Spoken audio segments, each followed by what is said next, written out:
Hey everyone, welcome back to the channel. So I finally watched Love Guru 2025, the movie that's been trending everywhere, breaking records, and apparently reviving Pakistani cinema. And listen, I went in excited. Big names, big hype, huge box office numbers. I mean, it even beat The Legend of Maula Jat. But here's my honest review, no filters, no overhype.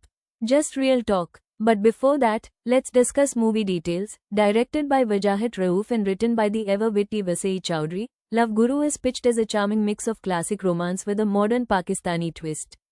We've got Humayun Saeed playing the flawed but lovable hero, and Mahira Khan bringing elegance, confidence, and that signature screen presence as the love interest.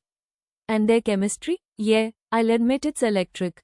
They know how to hold the screen together. Add in some stunning cinematography, catchy music from Shuja Haidar, and a plot that's visually rich and culturally familiar, and you've got a movie that's clearly aiming for both heart and high production value. Now numbers wise, this film didn't just break records, it rewrote them. Opening weekend, 12 crore Pakistani rupee. Total global box office, 80 Pakistani rupees jod crore. Yes, it officially dethroned The Legend of Maula Jat. That's historic. Let's start with the pace of the movie. I'm not gonna lie, the first half was slow.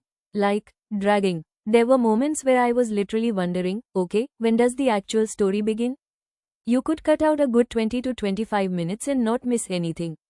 And the storyline? Yeah, we've seen this before. Boy meets girl. Some family drama. Misunderstandings. Patch up. There's nothing new here. No unexpected twist, no fresh concept, nothing that makes you go, wow, I've never seen that in a Pakistani film before. It felt safe, predictable, comfortable, but maybe too comfortable. Now let's talk acting, and this might be controversial, but honestly, it didn't feel natural. Humayun and Mahira are legends, no doubt. But their performances here felt a bit off. Like, I could see them acting. It didn't feel effortless or immersive. Even the songs, which I was really looking forward to, were just okay. They weren't bad, but they didn't hit the way they should have. You know when a song finishes and you are already humming it? Yeah, that didn't happen here. They felt like filler more than flavor. But here's where the movie redeems itself. The comedy. If you understand and enjoy Urdu style humor, you're gonna have a great time with this one. There were moments, especially in the dialogue and the expressions, that had the whole cinema laughing out loud. Not over the top slapstick. Not forced. Just genuinely funny, well-timed Pakistani comedy. It's the kind of humor that works only if you get the cultural context, and if you do, those scenes hit perfectly.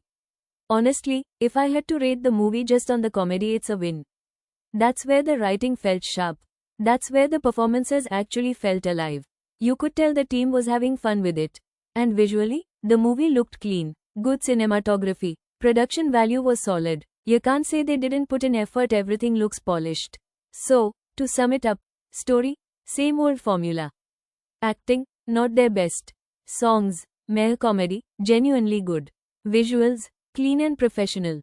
If you are expecting a deep story or award-winning performances, you'll probably walk away underwhelmed. But if you just want something light, chill, and fun, and you get desi humor, you'll probably enjoy it more than I did. Would I recommend it? Depends. If you are going just for the hype, maybe not. But if you are in the mood for some laughs, and you don't mind a slow pace, go for it. Let me know what you thought if you've watched it. Was I too harsh? Or did you feel the same way? And as always, hit like if you found this helpful, subscribe if you want more honest reviews, and I'll catch you in the next one.